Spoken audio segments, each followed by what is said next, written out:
Hello, one and all. Welcome back to the RimWorld Restart Undead series. My friends, I'm ever so glad to see you back here once more again today, especially today, as today is going to be a very big day for us, as I believe today shall finally be the day that we go on the offensive. Yes, indeed, my friends, we are going to be attacking our very first RimWorld state government settlement, all by ourselves. But in order to do so, we have a lot of preparation and work. First things first, we're going to be building a radio tower and a radio terminal to speak with other factions. Not that that's really all that important, but the research to build these items is a prerequisite for microelectronics, which, as you might have guessed, just so happens to be our very next research project, which is also a prerequisite for some other research that we'll be doing in the very near future as well. These things take time though, so we'll be doing them in the background on the back burner. In the meantime, we found an elf lying out in the woods who had crashed their transport pod. Now, we ended up taking them in and we began tending to their wounds, though you may notice we didn't use medicine at all. Well, that is because this elf has zero chance of joining us, since they are technically from a neutral and or friendly elf faction. Now, how these tribal elves got their hands on transport pods, I'll never know, but I wish they would drive a little bit more safe.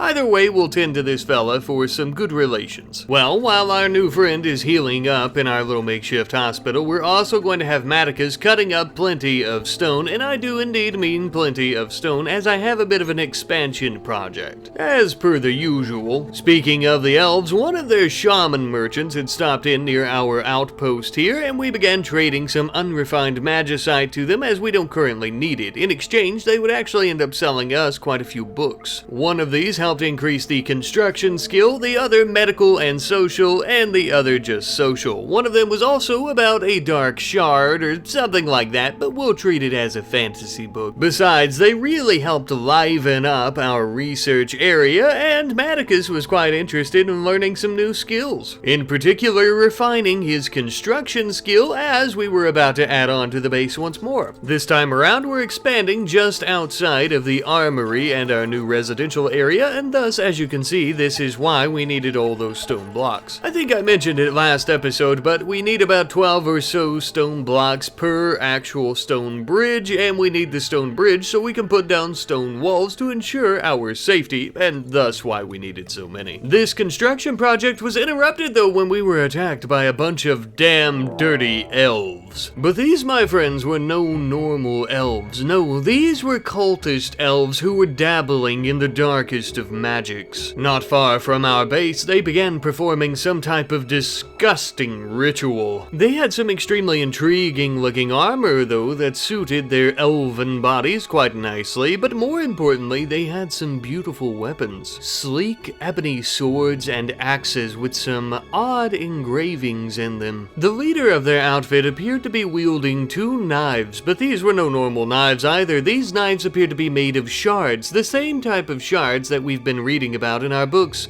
Perhaps the legends are true. Well, we're not scared of some sorry-ass supernatural knife or some stupid-ass ritual. We're gonna rush out there and we're gonna kill them, baby. Mounted atop our pretty little ponies, as well as our giant dinosaur, we were rushing out, firing at the enemies, and the old Bunsen was running over a few and catching them on fire as well. I cast Fireball.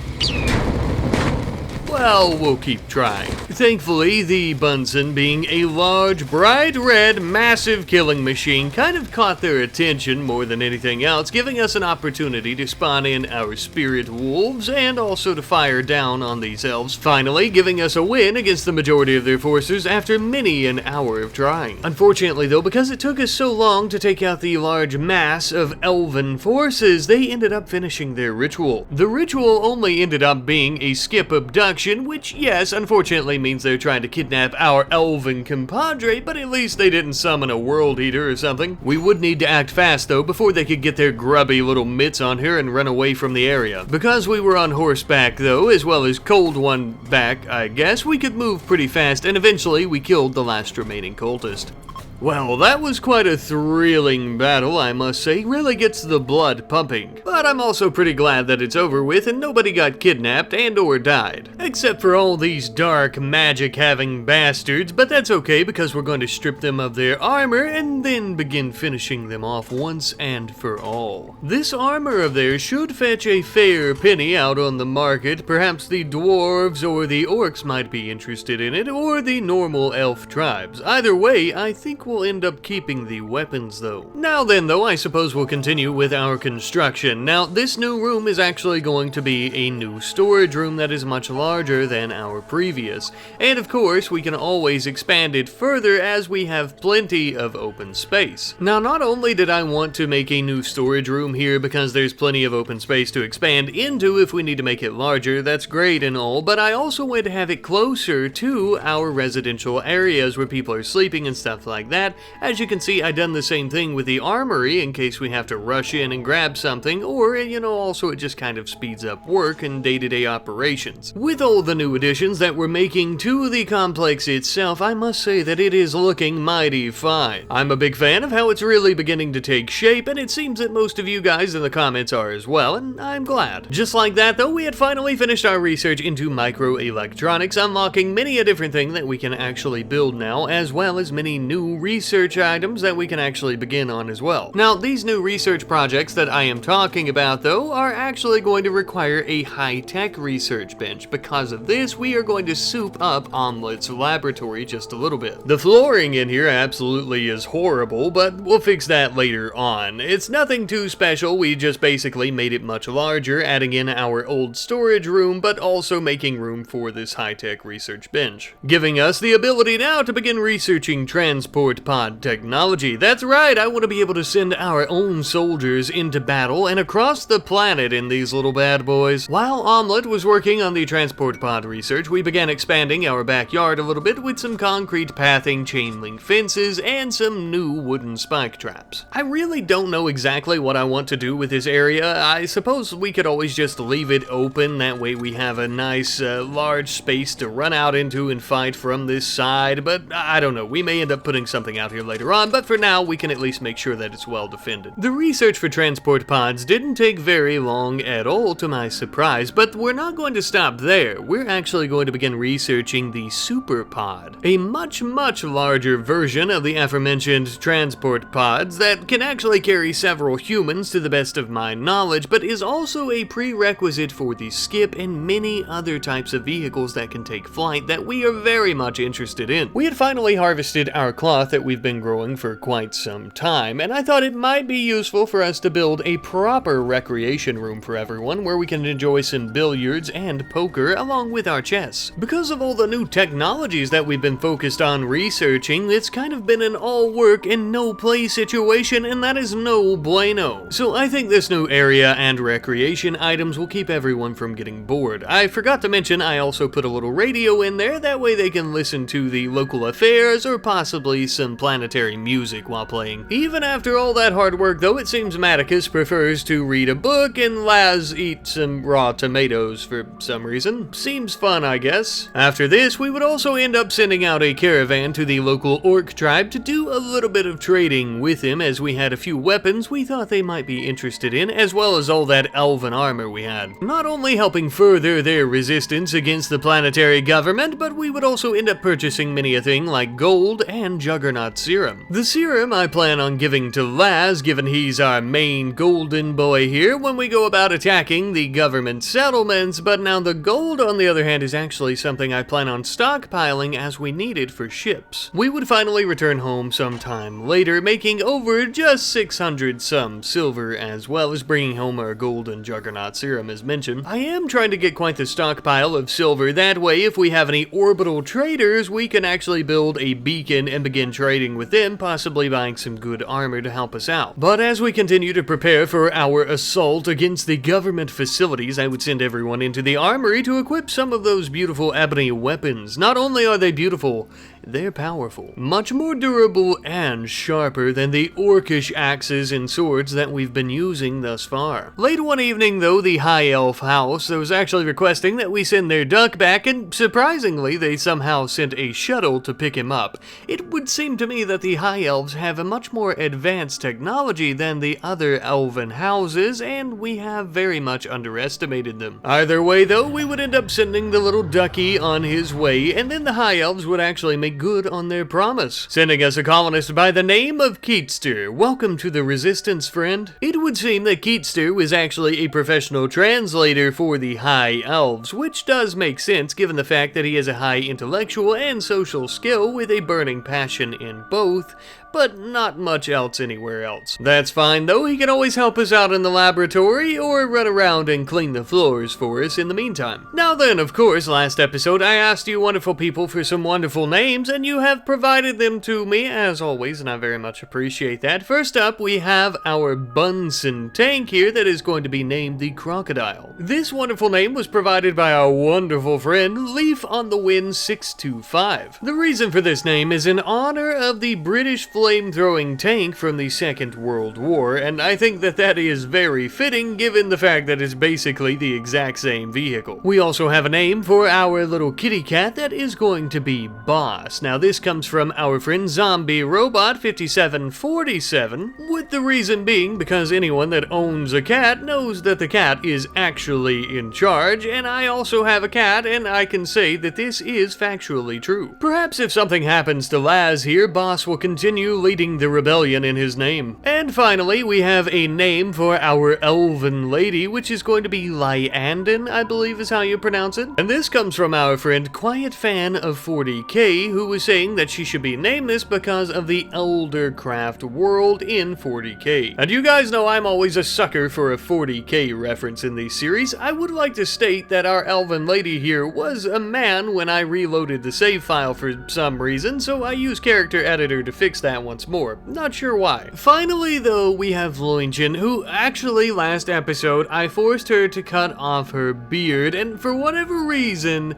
I didn't even think about it, is a cardinal sin for dwarves, and thus I have let her regrow it. I would like to publicly apologize to all of you for this great dishonor, and also Katazo98, thank you ever so much for reminding me of this and educating me, I appreciate it. But with that, my friends, it's finally time. We began uninstalling our two very large turrets and loading them up into our tank and into our van, prepping them to be used in the battle to come. For we are about to put this little revolution on wheels, baby. We are going to be taking the fight to the RimWorld state. The most near settlement of theirs is just due south from our base, so it will take a little bit of time to get there. In the meantime, you're probably wondering, Rat Daddy, who's watching over the base in your absence? Well, mi amigos, I've decided to leave Omelette behind as she is still working on her research, and because it can take quite some time, I didn't want to miss a single beat along the way. Not to worry though, she is an orc, so she's tough as nails, and besides, look at this, she's locking the doors, she'll be fine.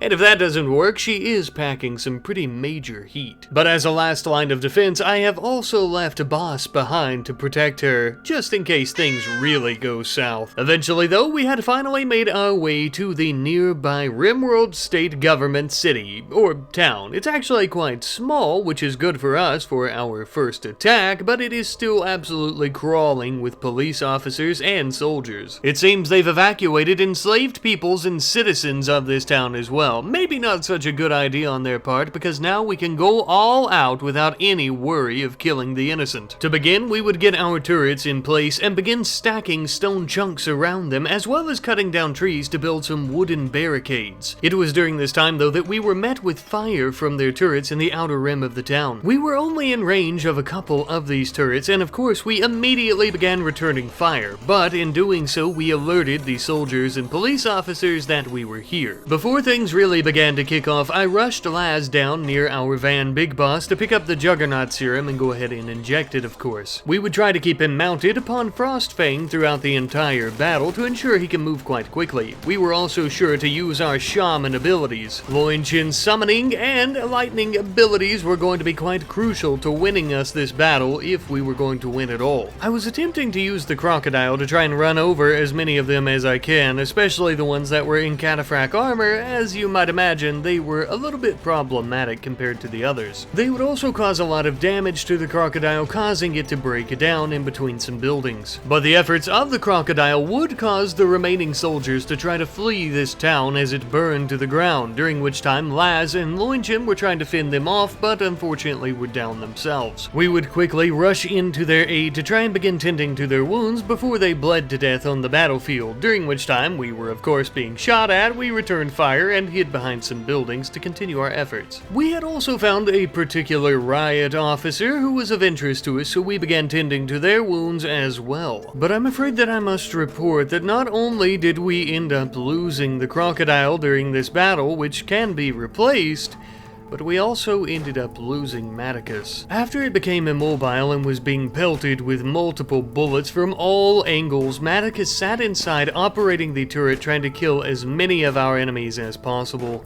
A most honorable death. But even in death, we refuse to leave behind an ally. We'll take him back home where he can be buried. Now that we finally got everyone rescued and tended to as best we could, we're going to leave Roy here with them because the hard part is really about to begin. You see, attacking this little town and killing enough soldiers that they flee or that they're all dead was the easy part. Going through a burning down city, taking on the city's defenses that are still online with only a couple of soldiers is going to be very hard. We would try to stay behind buildings, behind any cover that we could, really, and sticking to the shadows while deconstructing these walls to see what was within their buildings away from any of their turrets. This process would continue until even after dawn had broke, at which point we finally found an interesting building full of wood and silver. After finding a couple more buildings like this, we decided to cut our losses and leave. For you see, this town has many more defenses in terms of their turrets,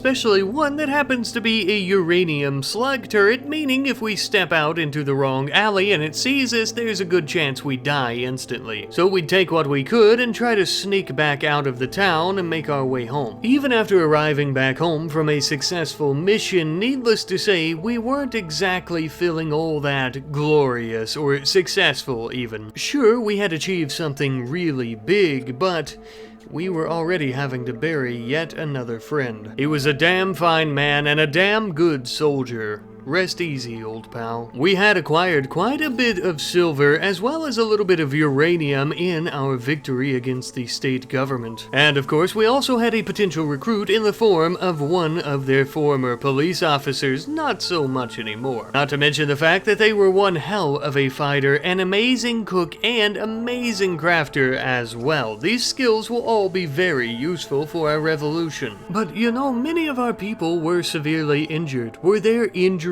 the silver, and a potential recruit really worth losing one of our friends and our tank, and possibly almost losing many more of us? No, I don't believe so. But was beginning to topple the fascist regime that reigned over this planet worth all of our sacrifice to bring this planet one small, tiny step closer to the freedom that it and its peoples truly deserve? Yes, I believe it was worth it, and we would all make that sacrifice 100 times over if we had to. For is that not the exact reason that we have all come together here to form our revolutionary party to begin with? I do believe that it is. After all this time, though, we finally finished up our research into the super pod, and it will come in very handy, I'm sure, if we end up actually building one, as our next research is going to be the Skip, a vehicle that I am much more interested in. For you see, the Skip is not an oversized transport pod, it is an actual ship, something of a VTOL and or plane that can bomb areas, and that is the whole reason that I want these ships. I want to maybe try to get some anti-grain warheads or even just normal mortar shells. That way we can do some carpet bombing on enemy settlements. A little bit of time later, and the dwarves of the area had actually offered us up a quest. They said that their friend is interested in learning about our culture and would be staying with us for 16 days. In exchange, if we we were to accept them here for that amount of time, they would actually give us a few advanced components and an Archotech eye. We very quickly accepted this proposition, as an eye such as that would be amazing to have, and their friend ended up landing shortly thereafter. The disease that she's currently suffering from will keep her from even getting out of bed for another 30 days, and since she's only going to be here for half that time, we don't really care. Not a big deal at all, we basically just have to keep her in bed and keep her from starving to death, and I guess occasionally tell her about our culture. I don't know. What I do know though is that I plan on popping that Archotech eye right into Laz's little eye socket so he has two good ones again. But my friends, we have truly had quite the eventful episode here today, and unfortunately, as mentioned, we have lost our tank, although it can easily be replaced after we get a few bits of steel and some more components, which we may end up needing to purchase. I'm not all that sure what the resources are currently looking like within our vicinity, but either way, easily replaced. We did end up losing Maticus, unfortunately, but he died for a much greater cause, and we ended up gaining quite a bit of ground, or at least a significant portion of ground compared to what we had previously achieved by taking down our very first RimWorld state government settlement, and monumentous accomplishment. But I would like to thank you all ever so much for watching today's episode. I love you guys, and I hope to see you in the next one. Goodbye.